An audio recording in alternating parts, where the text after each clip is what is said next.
Hello everybody, welcome to the video here for lesson number 3, where we're starting to talk about these proofs given parallelograms. So looking at this first proof, so it gives us that ABCD is a parallelogram. So as soon as I know that this is a parallelogram, we know that there are 5 things true about this shape. It also tells us that DF is congruent to GB. Now they want us to determine triangle DEF is congruent to triangle BEG. So what we're looking for is things that are congruent in those two triangles, right? So right away I notice 2 angles by vertical angles. Now some of you I noticed in class were starting to look at this as diagonals bisecting each other, but FG is not a diagonal of this shape.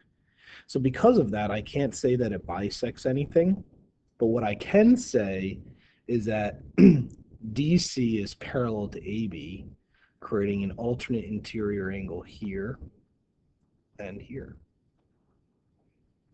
So in my proof, I'm going to say ABCD is a parallelogram.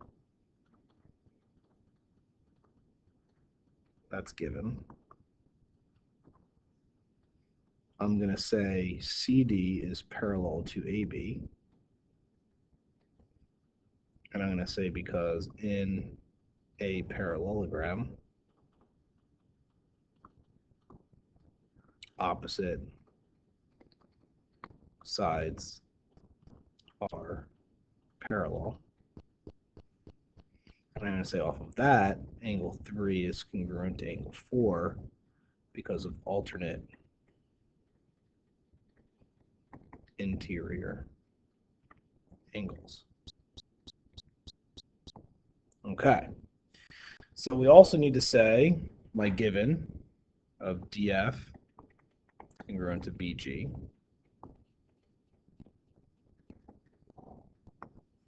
And I also need to say angle 1 is congruent to angle 2